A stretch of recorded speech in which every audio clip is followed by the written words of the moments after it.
Բարև ձեզ սիրելի բարեկամներ, եթերում ընտապանիկ քննարկում հաղորդաշարն է եւ այսօր իմ զրուցակիցը հայգետ մշակութաբան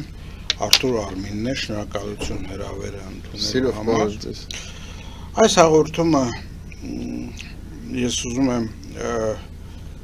շարունակել հայագիտության հետ կապված, դուք ավելի քան 30 տարի զբաղվում եք Հայաստանի հնագույն ժամանակահատվածի ուսումնասիրությամբ, մշակույթ եւ ինձ միշտ հետաքրքրել է հետեւյալ հարցը, որ այնուամենայնիվ Հայաստանի հնագույն պատմության եւ մշակույթի ուսումնասիրությունը միշտ ինչ որ մշուշով է պատված, որովհետեւ կա ինչ որ անտեսանելի ձեռք, որը որ կարծես խանգարում է այդ ուսումնասիրությունները ըստ արժանուղուն իրականացնելու խորհրդային շրջանում այդ ձեռքը հասկանալի էր ումներ, որովհետև խորհրդային միության ժողովուրդները պիտի համահավասար լինեին ոչ միայն մշակույթով, այլև պատմությամբ եւ ստիպված հայերին հասել էր այդպիսի բան, որ պիտի իրենց մշակույթի մի մասը իրենցից կտրվի Ես չգիտեմ, դա գիտական սխալ էր, դա քաղաքական պատվեր էր, բայց այնուամենայնիվ Հայաստանի մշակույթի մի մեծ հատված, պատմության եւ մշակույթի մի մեծ հատված, չգիտես ինչու սկսեց անվանվել ուրարտական, հետո սկսեցին ականջները ձգած տեսություններ, որովհետեւ փաստերը համառ բան են եւ փաստերը ցույց էին տալիս, որ այն ժողովուրդը, որը որ այդ այսպես կոչված ուրարտու պետության մեջ էր, նույն ժողովուրդն էր, որը կար դրանից առաջ եւ դրանից հետո։ Ինչևէ, եկեք հիմա ձեր ուսումնասիրությունների մասին խոսենք, դուք ավելի շատ դիցաբանություն եք ուսումնասիրում եւ ոչ միայն Հայաստանի, այլև տարածաշրջանի ժողովուրդների, ինչ են ասում այդ դիցաբանական գիտելիքների համեմատությունները։ Նախ միջև հարցին պատասխանելը ձեր հարցը երկար էր, Ես մի քանի կտոր տվեցի, որպեսզի հնարավորություն տամ ձեզ առանց ընթատելու։ Դուք լիովին ճիշտ եք, ուրեմն անպայման գոյություն ունի քաղաքական միտումը, ինչպես նաև գոյություն ունի նաև կարճ ասած սխալ մոտեցում։ Ձեր ասած, ասենք մոտ 150 տարի առաջ որոշեցին, 100-150 տարի առաջ որոշեցին, որ հնդեվրոպական մայր լեզվընտանիքի նախահայրենիքը պետքա մենակ լինի Եվրոպայում։ Իսկ հայերենը համարեցին հնդեվրոպական լեզու։ Այն դեպքում, երբ որ հայերենի 8-9%-ն է բառարմատների, հնդեվրոպական ծագում է։ Սա նշանակեց, որ հայերը պիտի տեղաբնիկ չլինեն։ Ու ընդեղից կան, այդ ժամանակ էլ Թուրքիան տասնյակ տարեկան, տասնյակ հասնում է մինչև $100 միլիոն $1 միջազգային եվրոպական non-profit organization-ներ կան, որոնց փոխանցումներով, գրանտներով եւ այլ սկսվեց ուրեմն այդ եկվորների իրենց առաջ քաշած տեսությունը, եվրոպական եւ ամերիկյան կենտրոնները գիտական այդ լարի վրա սկսեցին աշխատել, ու սենց ամեն ինչը հեռացավ։ Ինչ վերաբերում է մեր Հայաստանի այն ժամանակ սովետական Հայաստանի ուրեմն լեզվաբաններին, գիտնականներին եւ այլ, սրանց գլխին էլ Մոսկվայի, այսպես ասած, բանը կար։ Եվ ասեմ ձեզ վախեցած հետո այդ պայմանների մասին հարյուրավոր հաղորդումներ ունեցել եք, կարծում եմ, թե այդ պայմաններում մարդիկ հատկապես գիտնականները ուրեմն թեկուզ կային օրինակի համար Ղափանցյանի նման խոշորագույն գիտնականը, որը ընդհանրապես չէր ընդունում այդ տեսությունը եւ ասում էր նախ այդ 1100 Աճարյանն էր ասում 30% սխալ ես համարում հնդեվրոպական, հետո նույնիսկ քո հաշվածը 8-ից 9% անում ամբողջի 5500 բառ, որ կոչվում է անստույկ ծագման, բայց դա հայերեն բառեր են, դա քեզ ոչինչ չի ասում, հասկանում եք, կեսից ավելին, ուրեմն անստույգ բառերն առ այսօր եւ այլն։ Այսինքն հնդեվրոպաբանության դեմ Ջավուկյանը դնում էր ասիատիկության ուրեմն տարբերակը այս իր հերթին, բայց այդտեղ կա նաեւ քաղաքական միտում ու այլանդակություն, որովհետեւ հենց նույն այսպես կոչված ուրարտերենի ընթերցումների ժամանակվանից սկսած ու մշակումներից առ այսօրվա նույնիսկ այսպես կոչված ակադեմիական իրենց իսկ օրինաչափություններով նույն սեպով օրինակի համար գրվում է եւ լն եւ ղն եւ ժն հնչյունները իհարկե վանկագիր է լե լի լո լո ղ ղի ղո էս տարբերակ կամ բն եւ վ ինչ է նշանակում բիայնիլի երբ որ բն վ է կարդում վ որ կարդեմ ըլմա վանեցի հասկանում եք երբեք բառացի ինչպես է կարդացվում Ուրարտացիները երբեք իրանք ուրարտու չեն ասել։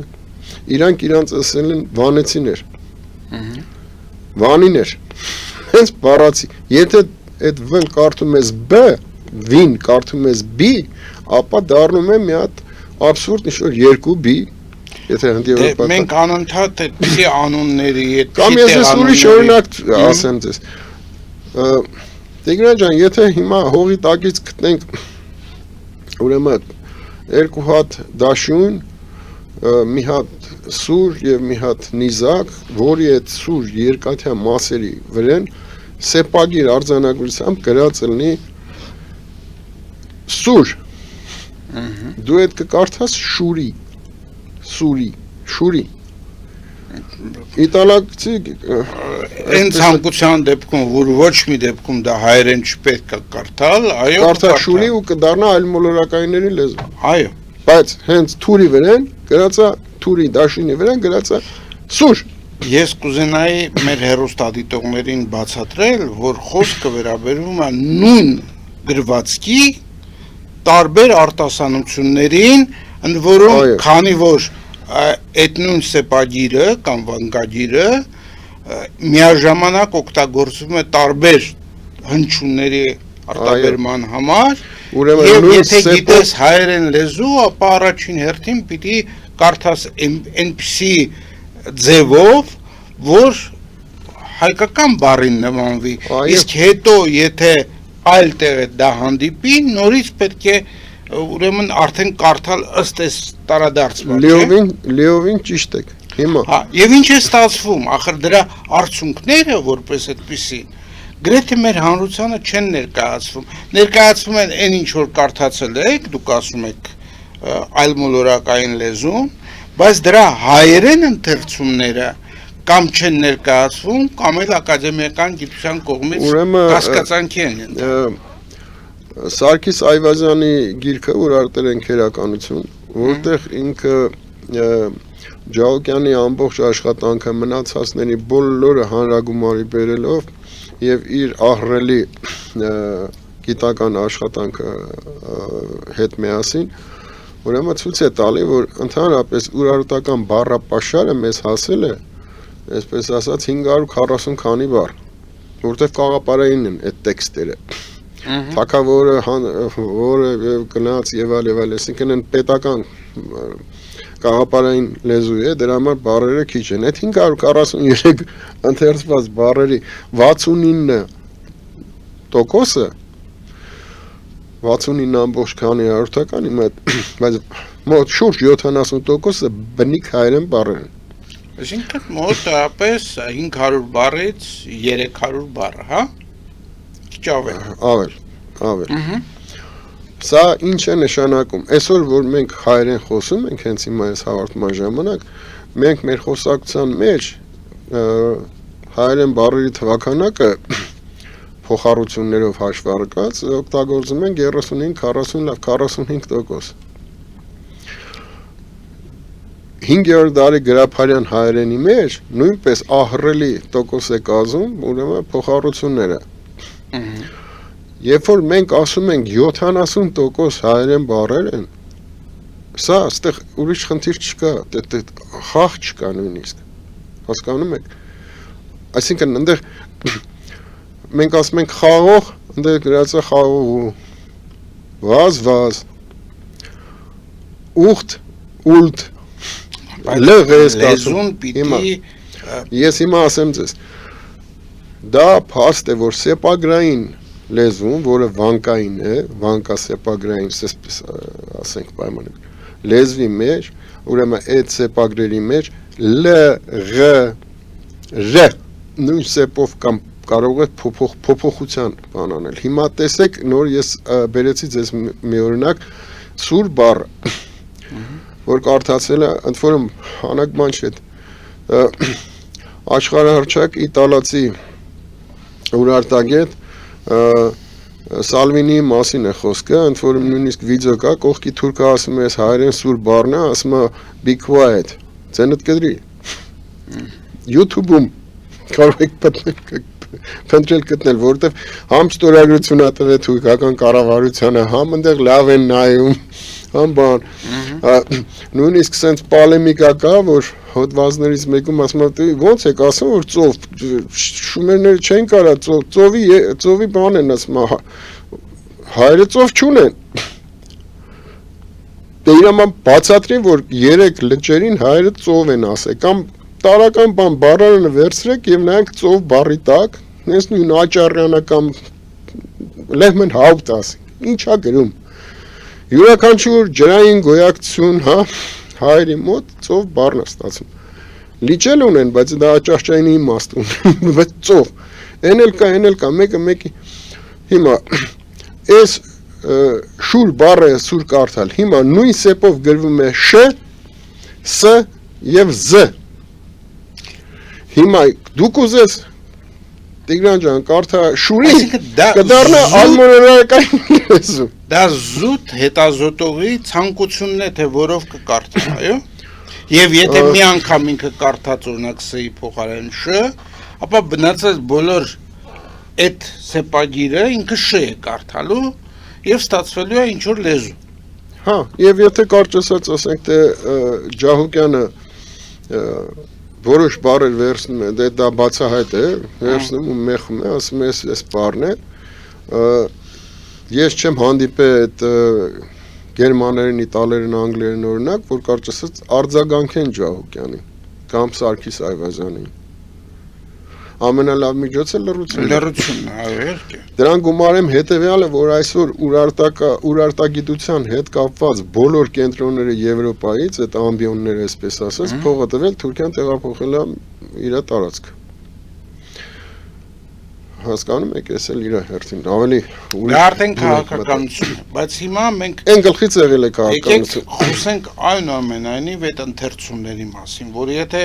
կա այսպես կոչված այլմոլորակային ընթերցումը, որը խորտ է մեր ուրեմն երբ որ որից է գիտնական դնում է որ ոչ սա հայերեն սուր բառն է քանի որ ընդունվա սեպով դու կարող ես այս նույն սեպով արտահայտել ս ժ եւ զ ուրեմն կարճ ասած սա սուր բառն է որը համապատասխանում է հայերեն բառին որովհետեւ գիտնական չի կարող ուզում է կլխկոնձիտ ասպես ասած շորթական լեզվով չի կարող ասի ոչ Չէ, ես դա հասկանում եմ, բայց դա իրանք ստիպված ընդունում են դա։ Ու դրա համար, բայց եղել մի հատ ուրիշ ավանտյուր ակ, ասում են, հա, հավանաբար հայ բնակչություն եղել է այնտեղ, ինչ որ չափի, ու հայերենի շերտ կա։ Ասում ես, եղբայր, հասարակ տոկոս է, ստատիստիկա է, ինչի մասին է խոսքը։ Բայց դուք ասեցիք, որ մոտորապես 500 բառ կա։ 543 543 բառերից 70%-ը մոտորապես հայերեն են։ Այսինքն նրանք պիտի հայերեն հնչեն, ճիշտ է նաև։ Կախված նրանից, թե այդ սեպը հետազոտողը ինչպես է ընտրում, շ է կարդում, ս է կարդում, թե զ է կարդում, օրինակ։ Հիմա, եթե այդպես է, ապա պետք է լինեն այդ սեպագրերի հայերեն ընթերցումներով, որը որ հասկանալի կլինի գոնե հին հայերենի մասնագետների համար։ Կա, բազմաթիվ գրքեր կան։ Ահա, հիմա եկեք դրա մասին խոսենք, թե ինչպես է այդ գրքերի առկայությունը եւ ուրարտագետների առկայությունը Հայաստանում զուգահեռվում։ Շատ բարի Հիմա ոչ սեպագրություն գիտեն, ոչ է սեպից բան կարդալ գիտեն, բայց իրենց դերն է շլանգի տեղ ու կարճ ասած այդ ակադեմիաների ինստիտուտներում գրանտ տալիս են իրանք դրա համապատասխան ստեղ Շատ լավ, հոդվածը ձեր գրում են իրենց բացատրությունը դերել են հասկանալի է։ շլանգի տեղ։ Եթե կան բազմաթիվ ու սենց ուղիղ գրքեր։ Ես գիտեմ, որ դուք եւս դրանով զբաղվում եք եւ ընթերցում եք, այսինքն կան կողմնակի ապացույցներ բացի այդ տեքստից, որ ակնհայտ է։ շատ բարի, հիմա եկանք արդեն իմ թեմային, որտեղ Ես առաջարկում եմ ձեր լեզվաբան- թեմային անցնենք գովազդային կարճատև Շատ բարի։ ընդմիջումից հետո։ Գովազդը եթերում սիրելի բարեկամներ, մնացեք մեզ հետ, շարունակենք զրույցը Արթուր Արմինի հետ։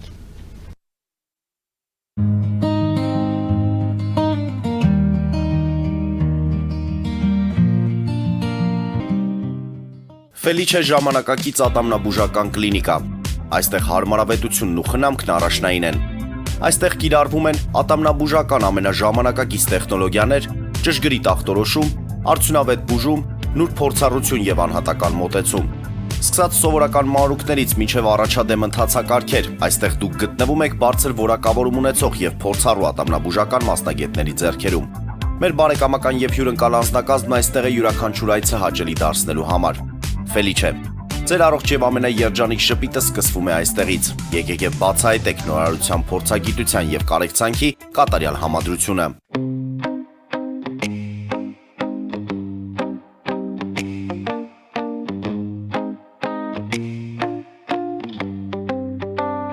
Երևանի եւ Զովունիի սահմանին գտնվող Ալպիական թաղամասում սկսվել է 2, 3 եւ 4 սենյականոց բնակարանների նախնական ամրագրում։ Առաջարկում ենք նաեւ թաունհաուսներ արդեն պատրաստ եւ կառուցվող։ Բնակարանների արժեքները սկսվում են 50,000 ԱՄՆ դոլարից մինչև 140,000 ԱՄՆ դոլար, իսկ թաունհաուսներինը 160,000 ԱՄՆ դոլարից 170,000 ԱՄՆ դոլար։ Մանրամասների համար այցելեք մեր պաշտոնական կայք alpiakan.am կամ զանգահարեք +374 44 201 066։ Ամրագրում կարող եք կատարել մինչև ապրիլի 30-ը։ Ալպիական թաղամաս, ձեր նոր տունը հայրենիքում։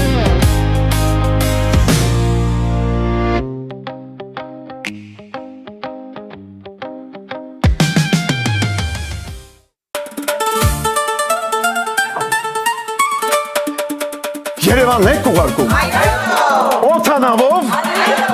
Երևանն են ուղարկում։ Ստեղ ուղարկում են, Երևանում ստանում են $1.99 Սենսացիա, Այ սենսացիան է սա։ Ծրիա։ Իսկ ավտոմեքենաները կարող եք ուղարկել անհավատալի ցածր արժեքներով։ Նավով վճարում եք 1 արկղի համար, 2 արկղել անվճար։ Ասեք, Աշոտ դա ուղարկել։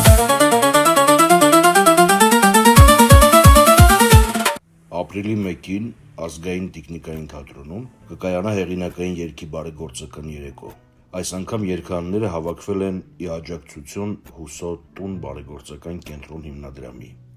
Ամերիկի ընթացքում դուք կարող եք ունկնդրել Ռուբեն Հախվերդյանի, Երևանի ոսկյաշուն, Էդուարդ Զորիկյանի, Մուրացկանին, ֆանականին, ճգնավորին մի անձնոհուն Արմինե Հայրապետյանի,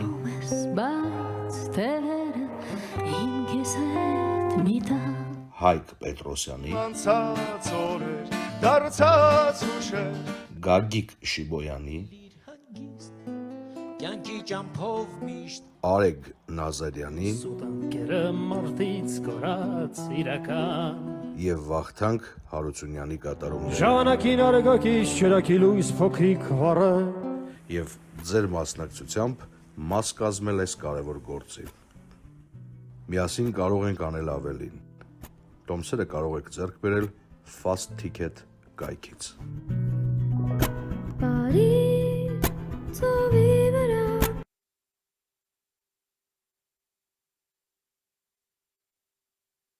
Jackpot հագուստի խանութը երկրորդ մասնաճյուղն է բացել Գլենդելի սրտում, որտեղ կարող եք ձեռք բերել եվրոպական եւ ամերիկյան ընտիր հագուստեղեն, կոշկեղեն, աքսեսուարներ, պայուսակներ ամենահարմար արժեքներով։ Նաեւ կարող եք ցանկացած ապրանք պատվիրել եւ ձեռք բերել կարճ ժամանակում։ Jackpot-ի Գլենդելի հասցեն է 1135 North Pacific Avenue, Հեռախոս 818 813 2252 Ջակփաթ հագուստի լավագույն կենտրոնը Գլենդելում։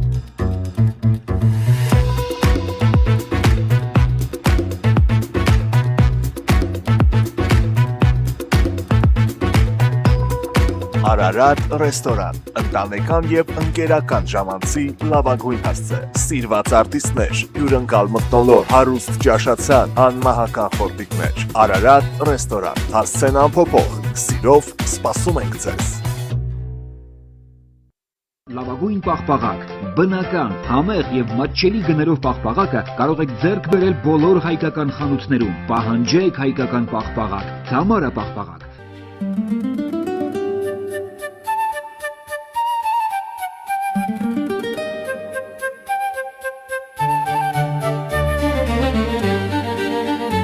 Նոյան տապան տպարան, Նոյան տապան հրատարակչություն, շարվածքից մինչև տպագրում, զանգահարեք, գրեք, այցելեք, միասին պատրաստենք ձեր գիրքը, ամսագիրը կամ թերթը, որտեղ նշվելու է, տպագրված է Նոյան տապանում։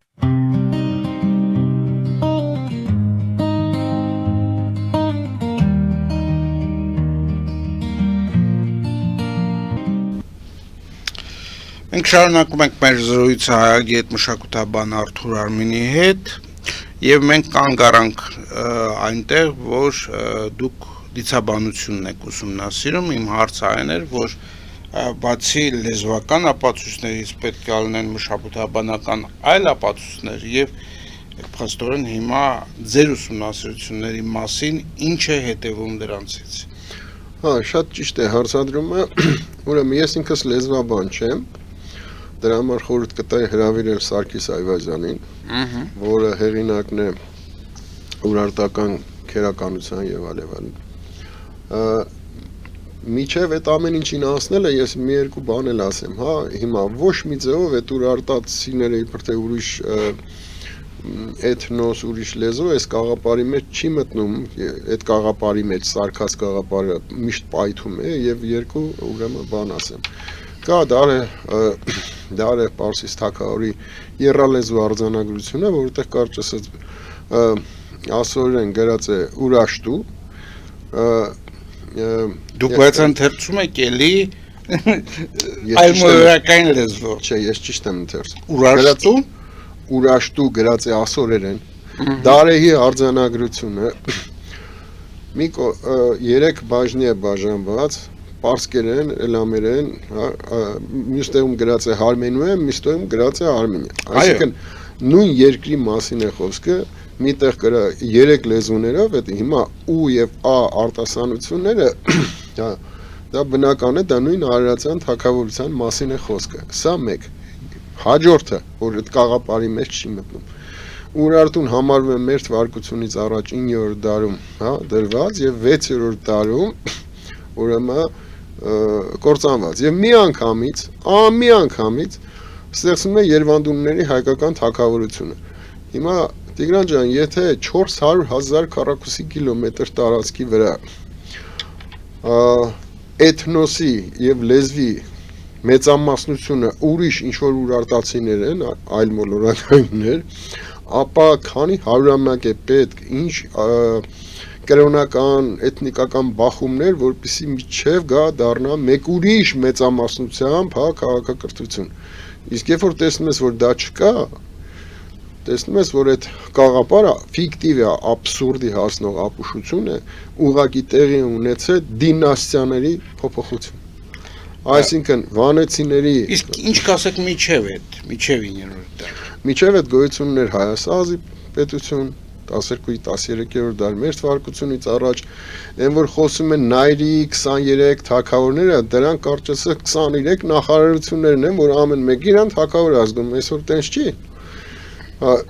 Այդ հիմարության սիստեմը հետևյալն է, որ իբր թե դրանք 23 առանձին էթնոսներ են, այն դեպքում զուգահեռ բերելով ոնց որ այսօրվա գյումրեցիներին ասես ուրիշ ազգ են, ղարաբաղցիները ասենք արցախցիներին կամ կիրովականցիներին ասես ուրիշ ազգ են եւ այլ, որոնք բարբարներով են խոսում, դա աբսուրդի ոլորտից կլինի, չէ՞։ Ահա այդ 23 նահանգների կամ տեղայնական իշխաններին որոնք իրենց թագավոր են հռչակում, նման բանը համաշխարհային պատմության մեջ անընդհատ կրկնվում է։ Գերմանիան մինչև միացյալ դարձավ 150 կտորների բաժանված թագավորիկների կարճ ասած իշխանություններ, չէ՞, այդ տարածքը կամ Իտալիա եւ այլ։ Հիմա Ուրարտուն արդեն Ասորստանի դեմ պայքարելու համար միավորում է դառնում է կենտրոնական։ Միջև էլ էր եղել, հետո նորից է փլվել դա։ Եկեք Վանի թագավորությունը անվանենք, որպեսզի այդ ինքներս ակամա այդ Հիմա վերադառնամ ձեր հարցին։ Ուրեմն Վանի թագավորությունում ամենակոթողային արձանագրությունը որ կա, դա Մեհերի դրան արձանագրությունն է։ Բոլորը տեսել եք երևի կամ գնացել եք կամ վիդեոներով են տեսել նկարներով, ուրեմն այդ ժայռի վրա փորված է քար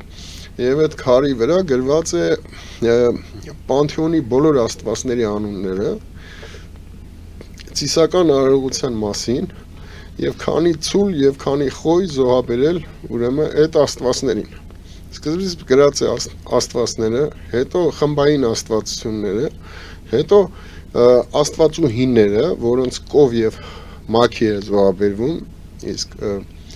արուներին ցուլ եւ խոյ, այս արձանագրությունը բացառիկ է։ Հիմա փաստորեն մենք ունենք աստվածների դիցարանի ամբողջական կորպուսը եւ զոհաբերությունների թվականակները։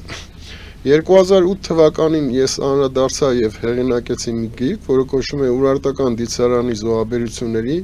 թվականակների մաթեմատիկական եւ երկրաչափական օրինաչափությունները։ Բանից պարզում է, որ սկսած դրան լայնքից եւ բարձրությունից, որոնք իրար հետ ոսկե հատման օրինաչափություն ունեն, վերջացած այս զոհաբերությունների թվականակներով,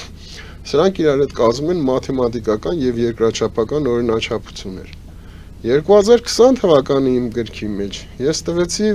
որ այդ ցուլները եւ կովերը դրանք դրակոնական կիսամյակներ են, իսկ հնում միշտ կիրառվել է, հա, սիմվոլը, կենթանու սիմվոլը որպես ժամանակի չափման որոշակի միավոր։ Եվ ցույց տվեցի, որ դա ուրեմն հարյուրամյա ծիսական, ուրեմն սխեմատիկ օրացույց է։ Ծիսական օրացույց է այդ արձանագրությունը։ Հիմա եւ համատեցի ուրեմն Հյուսային միջակետքից գտնված Մուլ Ափինի, բաբելական Մուլ Ափինի տեքստի հետ։ Մուլ Ափինը մոտ 5000-ի չափ տեքստեր են, ընդհանուր կոչվում է Մուլ Ափին,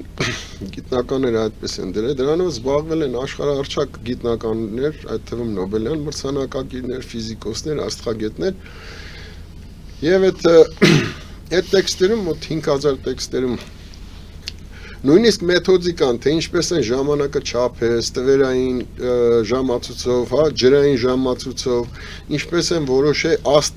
աստղատներով, ինչպես են տարին սխեմատիկ լուսնարեգակնային օրացույցը համադրել կա,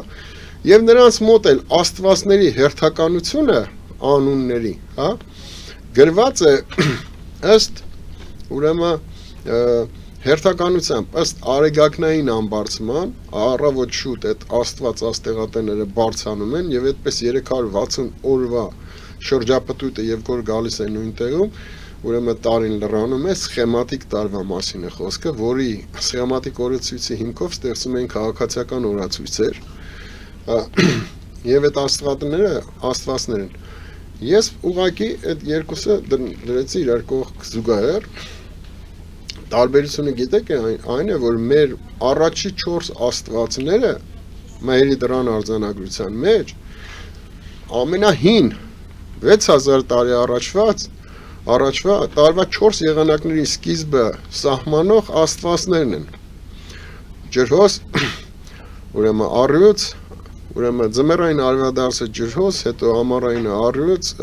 աշնանային գիշերավասարը ցուլ եւ Գանենային գիշերավասարը ցուլ, աշնանային կարիճ, այս աստեղատներն են։ Մյուս կողմից մենք 1995 թվականին ունենք Անձավի Վահանը։ Դա շատ բարձր թանկարժեք, այսպես ասած, բան է, որի մոտ 30-35%-ն է պահպանված, բայց վրան նկարված են այդ աստվածները 12 հատ։ Նույն հերթականությամբ, ինչ որ մերի դրան արձանագրության մեջ է գրված։ Հիմա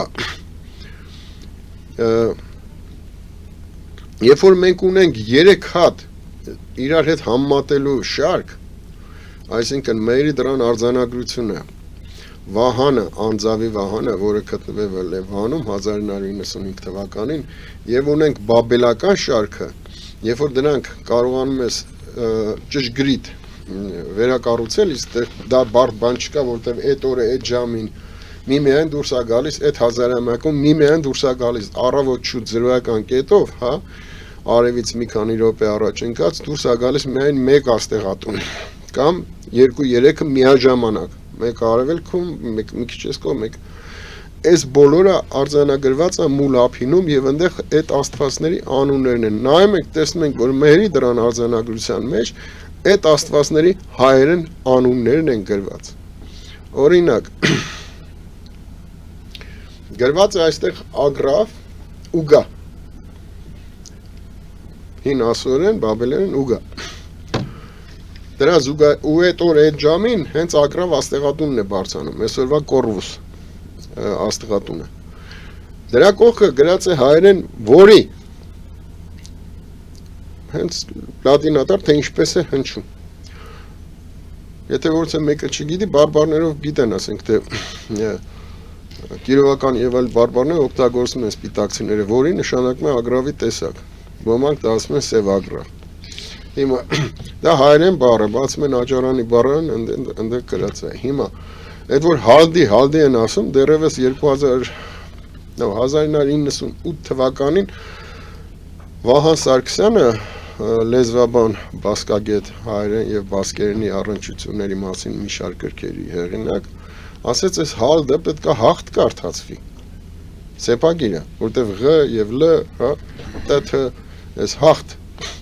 Հիմա մուլ ափինի մեջ այս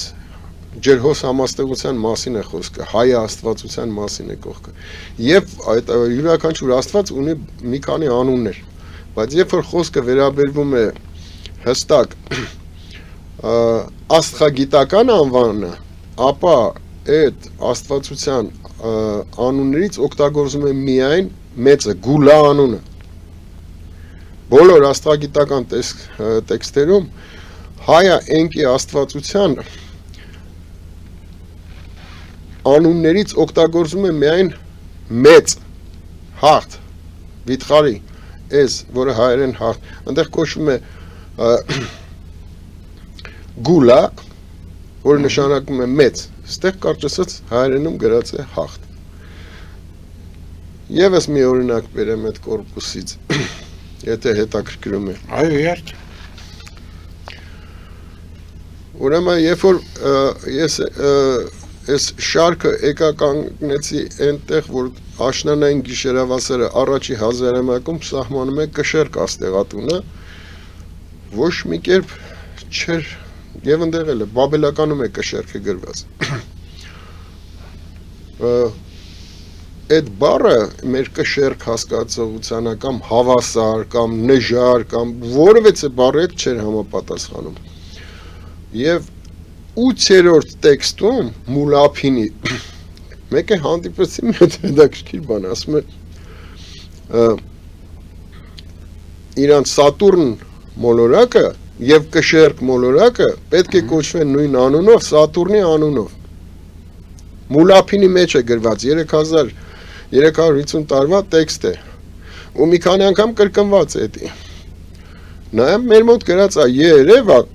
Երևա, վերջի կն չկա, բայց դիպես երևելի, տեսանելի։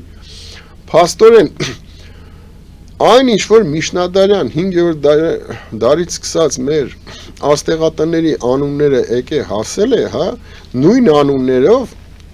մենք տեսնում ենք, որ կարծրացած ուրարտական, այսպես կոչված Վանի թագավորության պանթեոնում այդ կշերք համաստեղության եւ մոլորակի անունը երկուսն է պիտի նույնը լինի ըստ այդ նույն տրամաբանության ինչ որ կա բաբելերենում մեր մոտ իրանց մոտ գրած է իրանց լեզվով մեր մոտ գրած է երևա Այսինքն երևակ մոլորակն է, որը նաև կշերք համաստեղությունն է, անունը։ Հասկանում եք, այնքան ակնհայտ է, ստեղ ագրավ, ստեղ էս բան, որ 82.57% անունների բնիկ հայերեն բառեր են։ Սա նշանակում է, ընդ որում դրա սրանով զբաղվել են եւ Ջավոկյանը, ակադեմիկոս եւ Ղափանցյանը, բայց իրանք չգիտեին աստղագիտական շարքը, փաստորեն հնաստղագիտությունը օգնեց լեզվաբանությանը, որպեսզի մենք կարողանանք կարդալ այդ աստվածների անունները, հա։ Հիմա այդ աստվածների անունները տարբերվում են այն ինչ որ մենք սովորել ենք կամ այն ինչ որ մեզ մատուցում են։ Ոչ, չեն տարբերվում, դուք հենց Վահագն Աստծո անունը կարող եք այնտեղ կարդալ, ինքն էլ անկախ համաստեղության աստվածն է, եւ այնտեղ գրած է վահ Իսկ ստեղ Վահագն Էսի բարբար ասեմ, ժամանակի ընթացքում ասեմ, պարսկական փոխառությամբ հետ կապված ազդեցության հետ կապված այդ անունը ընդեղ գնալ, հետո հետ գալը կա, այս ամեն ինչով։ Բայց այդ աստղիկի մասին է խոսքը, աստղիկը Վեներան մոլորակն է, մեր մոտ գրած է զարդ։ Բացում ես բառարանը զարդ եւ աստղիկ մոլորակը, այսինքն Վեներան մոլորակին ասել են զարդ, որը նշանակում իսկ զարդ բառը հենց ըստ Ջավոկյանի նշանակում է աստղ։ Հայերենում Այսինքն այնպես ակնառու, ոնց որ հիմա ես ասեմ, այս բաժակի մեջ ինչ է, դուք ասեք այս բաժակի մեջ սեղան է։ Չկա տենց բան, այս բաժակի մեջ ջուր է եւ դա այնքան ակնհայտ է, որ դա ցույց է տալիս, որ չի կարող լինել, այստեղ արդեն եզրակացության չի կարող լինել Պանթեոն, ինչ որ մի ուրիշ էթնոսի, որի բոլոր աստվածների պետքան անունները լինեն հայերեն։ Նշանակում է այդ ամբողջ տեսությունը եւս մի անգամ փլուզվում է եւ այստեղ օգնության է գալի լեզվաբանությանը հնագույն աստղագիտությունը։ Հիմա փորձենք ամփոփել հաղորդման վերջում ձեր ասածը։ Այսինքն, եթե մի քանի բառով նախադասությամբ ամփոփենք լեզվաբանական, աստղագիտական, դիցաբանական այդ պատկերացումների համագումարը ինչ է հետևում դրանից։ Սրանց հետևում է այն, որ Վանի թագավորության շրջանը շուրջ 300 տարի դա մեր պատմության անկախտելի մասն է։ Մենք եղել ենք դրանից հետո, դրանից առաջ եւ դա մեր պատմության շքեղագույն մեր ինքնության շրջաններից մեկն է։ Այդտեղ եթե բեկում են անում ու մեզ կտրում են, հա, դրանից ավելի հին շրջանի հետ, դա շատ վտանգավոր քայլ է, քաղաքական քայլ է։ Ես նոր պատահական չէր, որ խոսեցինք Թուրքիան տարեկան տասնյակ միլիոնավոր դոլարներ է ծախսում, հա, այդ քարոզ ռարշավը եւ գիտական զեղծարությունը ֆինանսապես սատարելու ուղղությամբ, սա պատահական չէ, որովհետեւ երկրի կամ ազգի քաղաքականության մեջ ազգային ինքնություն եւ ազգային պատմությունը ամենաֆունդամենտալ տեղում է գտնվում։ Եվ եթե ուզում ես փլուզես այդ ազգը, նրա ինքնությունն է սկսում, նրա պատմությունն է սկսում աղավաղել, խեղաթուրել, այնքան անել, որ ինքն էլ դրան հավատա ու դա սկսում է արդեն ներսից փլուզվել ու վերջնական կորստի հասցնել։ Մենք պետք է պահպանենք մեր ինքնությունը, որը մեր եւ ազգային ինքնության եւ պետականության եւ ազգի հավաքականության հոգու իմացության հետ կապված ամենամեծ բաստիլյոնն է, ամենամեծ ամրոցը։ Շնորհակալություն հետաքրքիր զրույցի համար, սիրելի բարեկամներ, հիշեցնեմ, որ մենք զրուցում էինք Արթուր Արմինի հետ, հայագետ, մշակութաբան։ Մաղթում եմ ձեզ ամենայն բարիք եւ մինչեւ նոր հանդիպում։